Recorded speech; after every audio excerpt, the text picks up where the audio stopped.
sur l'économie. Et l'actu du jour avec Benjamin Louvet, associé gérant de Prime Finance. C'est donc l'or, effectivement, l'or qui décroche, l'once qui perd 3,5%. On s'effondre sous les 1800 $. Benjamin est avec nous. Donc Benjamin, bonjour. Bonjour Sébastien.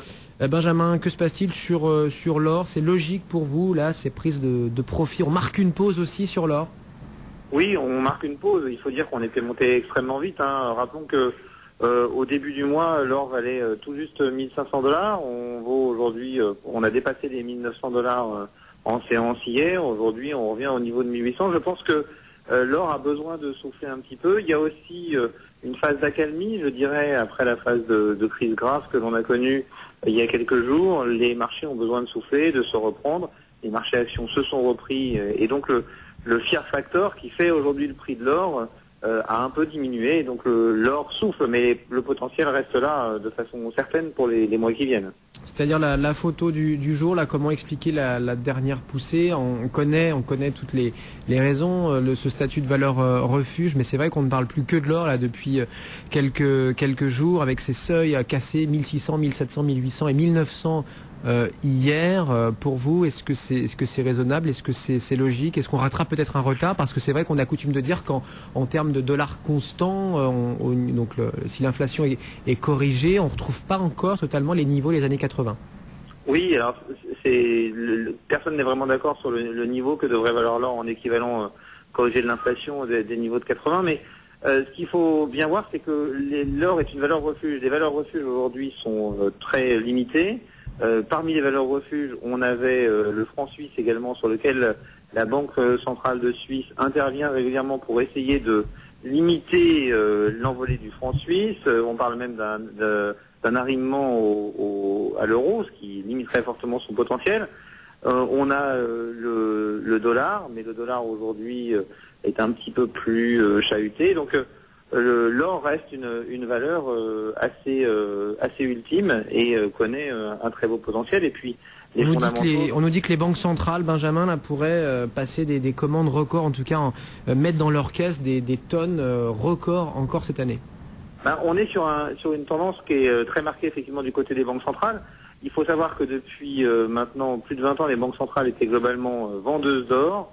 L'année dernière, elles sont redevenues nettes acheteuses d'or. Et pour cette année, alors qu'on est aujourd'hui à peine à mi-année, dans les dernières statistiques à mi-année, on a des achats d'or à travers le monde qui atteignent quand même 208 tonnes pour les banques centrales.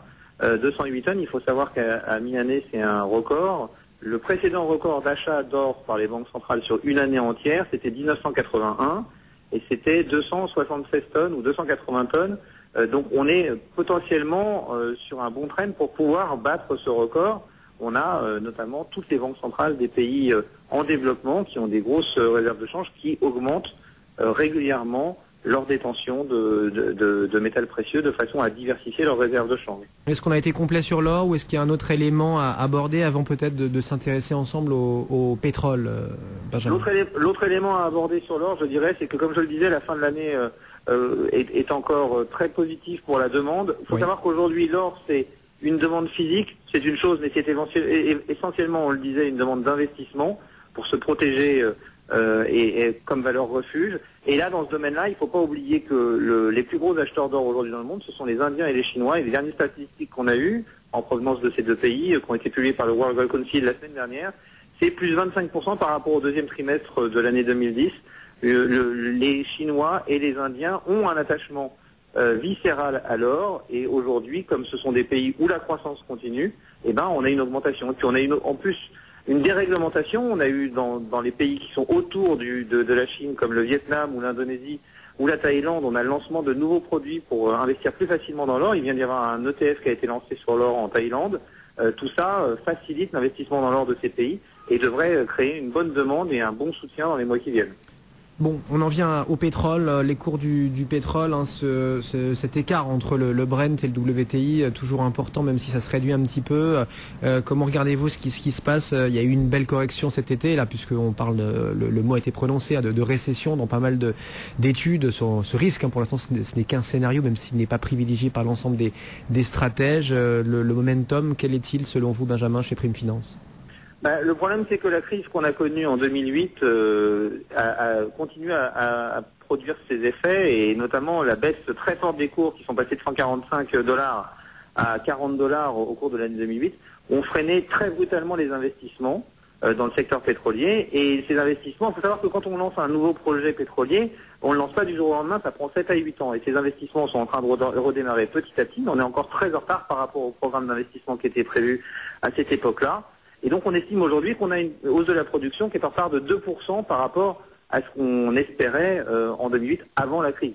2% c'est énorme, il faut savoir qu'aujourd'hui la capacité globale excédentaire de production qui permet de faire l'équilibre si jamais la demande augmente, c'est 3% de la production mondiale. Donc perdre 2% de production sur quelques années, c'est beaucoup. Et c'est ce qui fait dire dans une étude qui a été publiée il y a quelques jours par le CIRED, qui est un cabinet d'études sur l'environnement et le développement, que à horizon 2015, on va continuer à avoir des problèmes du fait de la crise de 2008, qui pourrait emmener le prix du pétrole aux alentours de 140 $ le baril d'ici 2015. Et ça, c'est sans tenir compte d'une éventuelle baisse des prix à nouveau sur le prix du pétrole, qui aurait des nouvelles conséquences sur les investissements et qui pourrait encore nous retarder et créer, là, pour le coup, de vrais problèmes. Donc nous, on est très positif sur le prix du pétrole à un horizon moyen terme. Oui, à moyen long terme, parce que c'est vrai que, comme je le disais, on parle maintenant de ralentissement, voire de récession. Donc le problème n'est pas forcément du côté de la production, là.